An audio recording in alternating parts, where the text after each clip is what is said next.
2 dead, 1 in hospital, and a child left in terror. Find out the full story in the Bahamas tonight. Could a mass strike be looming? The trade union movement says, stay tuned. And police prepare to challenge the law over that controversial 12-hour shift. The National Report starts now. Now in HD.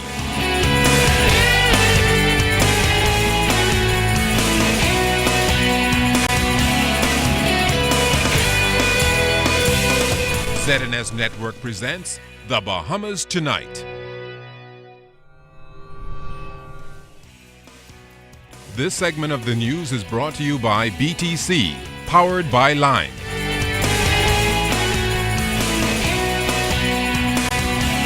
I'm Candino Knowles. I'm Kish Latterly. Thanks for joining us. Well, strike action looms over a series of industrial disputes the National Congress of Trade Unions says have gone unresolved for far too long. Union presidents declared outside Parliament today they're no longer prepared to wait out a conclusion to what they say are breaches which disregard their industrial agreements. Today, they admonished workers to stay on alert as they prepare to make the transition from dialogue to demonstration.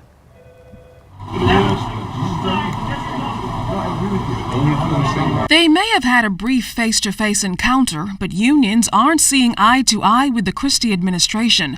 Ironically, their gathering in Parliament on Wednesday coincided with debate on the union-endorsed National Tripartite Council bill, all while the union movement spars with the government over what they say are clear industrial breaches. And the trade union movement presently, particularly the National Congress of Trade Unions, continue to see violations by government ministers, by government ministries toward labor laws of the country, the Employment Act, the Industrial Relations Act, and in particular the industrial agreements that have been signed between those organizations, between those ministries and the unions.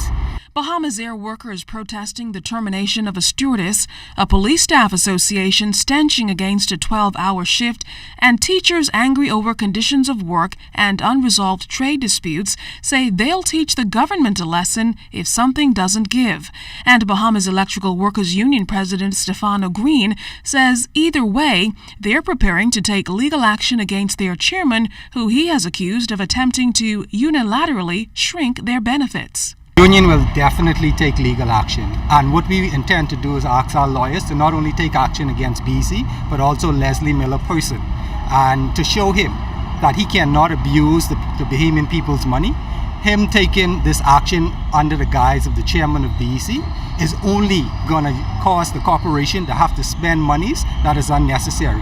We need to find a way to have the courts to sue him to take what he has and not suffer the backs of the Bahamian peoples as it relates to the monies that will be paid, and they will lose.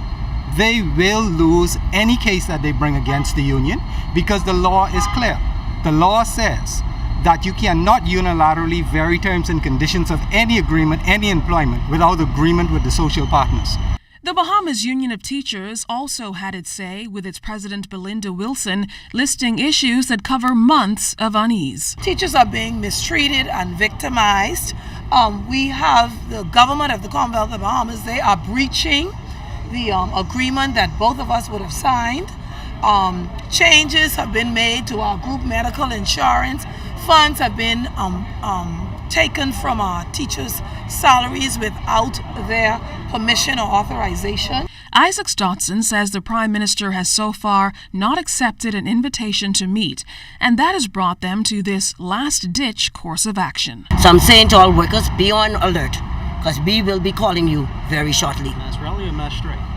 Well, the mass rally, and then we will see what happens with the mass strike. But we think that to get the attention of this government, something drastic has to happen. Considering so long you could hold a bull behind the cage before they break out. And when they break out, it's going to be hell. Well, inside Parliament, lawmakers began debate on the National Tripartite Council Bill 2012, which is focused on social dialogue. Carla Palmer reports on the tenets of the bill, which seek to strengthen worker, employee, and government relations. Minister of Labour and National Insurance and Member of Parliament for Golden Gates, the Honourable Shane Gibson, moved the second reading of the National Tripartite Council Bill. He's touting the bill as an historic and landmark piece of legislation which calls for the establishment and composition of the National Tripartite Council, among other things. Mr. Speaker, over the years, there have been unsuccessful attempts to enact statutory instruments on tripartism, but it is the PLP administration, Mr. Speaker, that for the first time in the history of the Commonwealth of the Bahamas, tabled legislation that will provide for a formalized system of tripartite consultation. And I must hasten to say, even in preparing this legislation, this was discussed and agreed to by all of the social partners. The bill is part of the International Labour Organization Convention's 144 Tripartite Consultation on International Labour Standards. According to Minister Gibson, the bill provides employers and workers equal representation on any consultation undertaken. One minister may agree, yes, we can consult with the social partners. The next minister coming off and say, no, we're not going to consult. We just can do whatever we want to do. We have now in place, Mr. Speaker, Ministers' Advisory Council, which is appointed by the minister. The minister decides if there's an issue. I think it's section 7 of the Act. He decides if there's an issue that he wants advice on. He then goes to the advisory council that he appoints, and he asks them for advice. And I think the issue is, since he appoints the advisory council, and he is asking for advice, what type of advice would they actually give him? Would they be objective in their advice? And so, Mr. Speaker, in this particular case, once the Tripartite Advisory Council is appointed, it means that the social partners themselves will decide who represent them, and the social partners themselves will elect from amongst themselves who the chairman is of this Advisory Council, Mr. Speaker. And so there's a distinct difference between the Ministers' Advisory Council that's in place now in Section 4 and this particular Advisory Council. Once formed, some of the functions of the Council will include practicing and providing through negotiation and compromise social dialogue, advising the government on the formulation of national policies and strategies on all aspects of labor, review and discuss proposed conventions and recommendations, and identify and raise with the government relevant issues arising out of reports required to be made to the International Labour Office.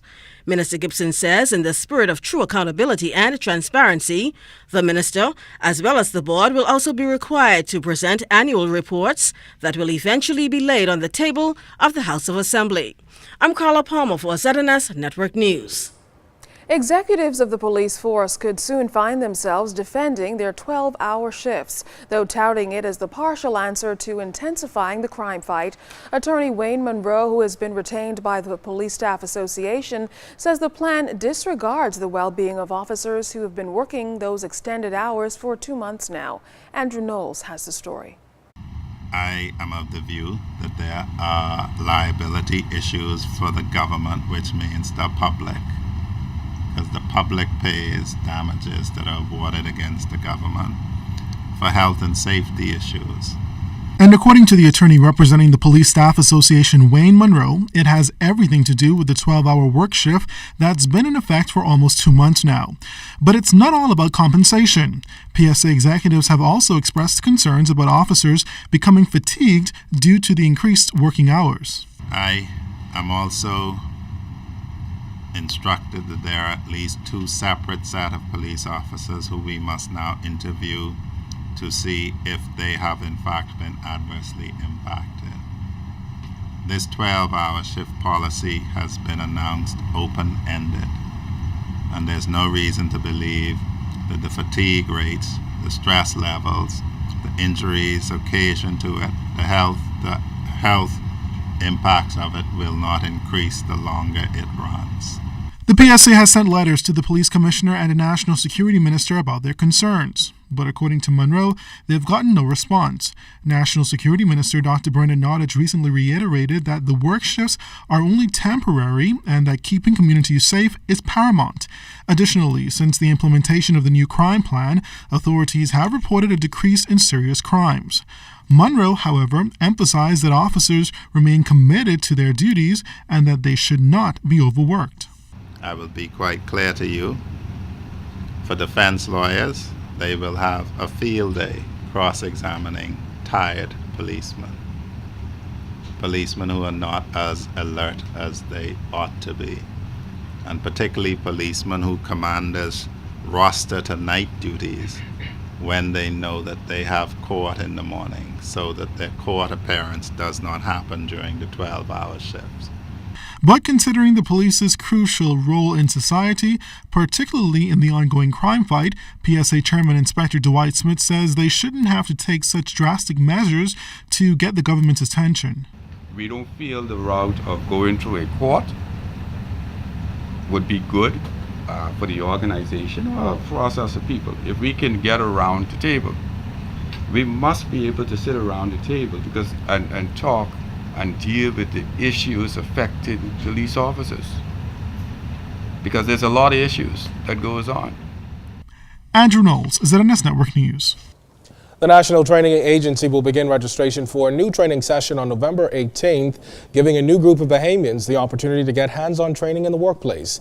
More than 450 people are presently enrolled in the National Training Agency, which was launched over the summer.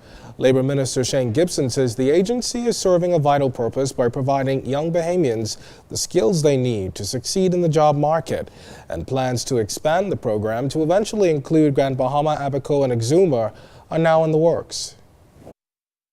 There are going to be thousands of new jobs coming on stream over the next 2 years. And the National Training Agency is helping to ensure that young Bahamians have the skills to apply and get those jobs. Ultimately, the National Training Agency is driven by the need to give young Bahamians the necessary skills they need to meet the current and future demands of the workplace. By investing in them, we are investing in the economic future of the Bahamas.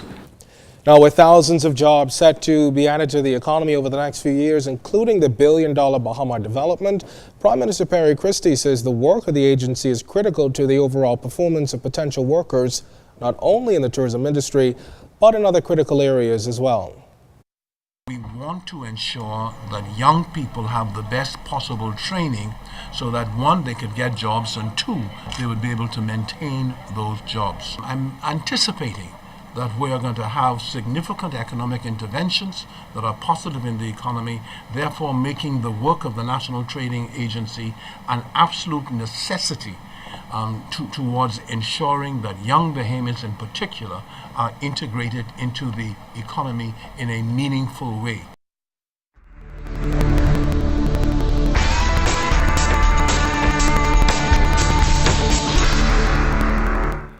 In our first look at weather, the tropics remain neutral this evening, and outside of our studios we have just a few clouds, your temperature 80 degrees, relative humidity 74%, winds out of the east-northeast at 7 knots, your barometric pressure 1,014.6 millibars, that's 29.96 inches, and it is steady. But stay tuned, temperatures around the Falmouth Islands, travel and boating forecast is still to come.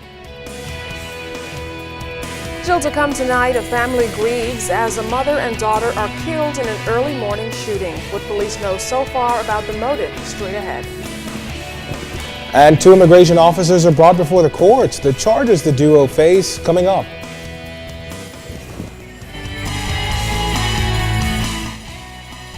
This portion of the news is brought to you by Shell Helix Ultra. Performance you can see.